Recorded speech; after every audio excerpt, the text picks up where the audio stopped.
Although everyone is predisposed to spirituality, some people and groups of people seem to be more spiritually aware or gifted than others. Recent research has shown that children are more spiritual because they are not yet restricted with cultural constructs. Children and animals, as purest of innocence, often perceive spiritual experiences only because they haven't yet been conditioned not to. Growing up, however, most of them lose or forget their ability. At times of personal tragedy, for example loss of someone they love, or stress, some individuals are more open to these experiences.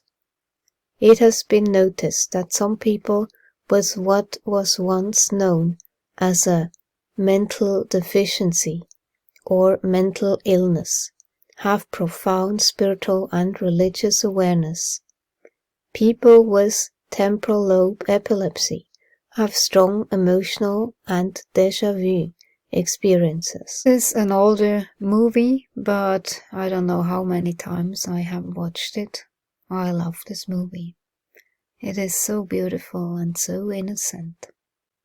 Yeah, and I totally understand these stages.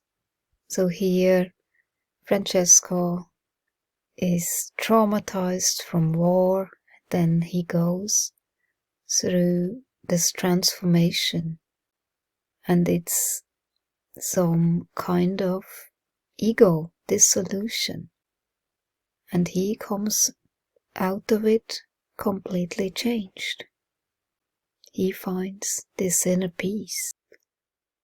Being holistic in nature, a deep sense of the whole, a sense of unity or oneness with everything, connectedness, relationality.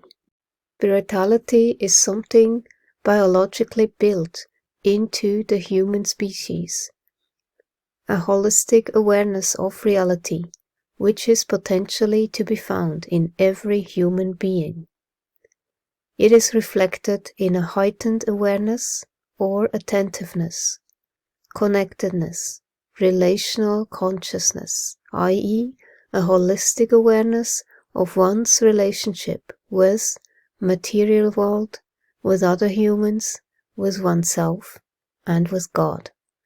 That constitutes spiritual awareness. People think he has gone nuts, but actually this is total nature connectedness, being in the moment when his way of attending shifts into being completely present.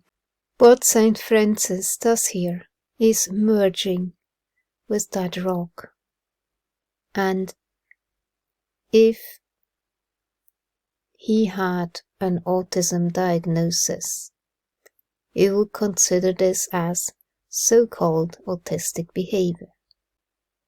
But all that is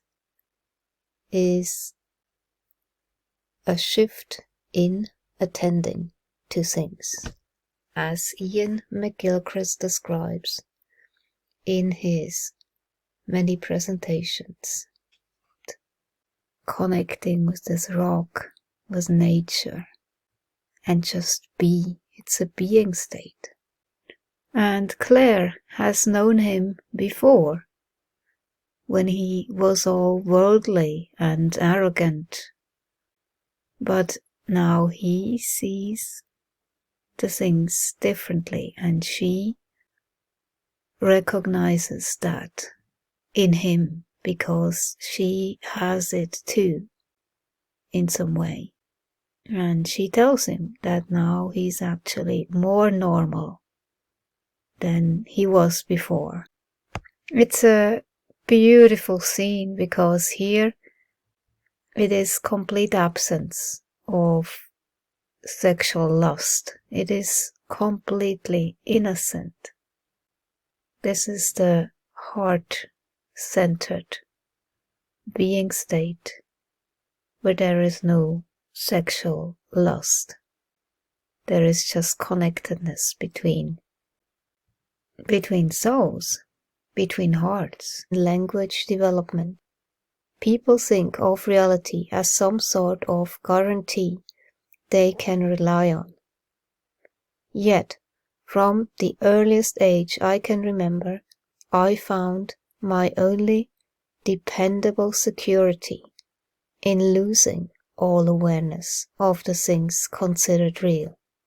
In doing this, I was able to lose all sense of self. Yet, this is the strategy said to be the highest stage of meditation, indulged in to achieve inner peace and tranquility. Why should it not be interpreted as such for autistic people? Unlike non-autistic people, most of whom are conditioned out of spiritual experiences soon after they start school, for some autistic individuals, spiritual reality is always part of their lives. My world was a spiritual body. It had been my home, myself, my life, my entire system of making sense of that bastard place called the world. Writes Donna Williams, 1999, page 7. What makes autistic individuals more open to spiritual experiences is their sensitivities, sensory, emotional, cognitive, and spiritual.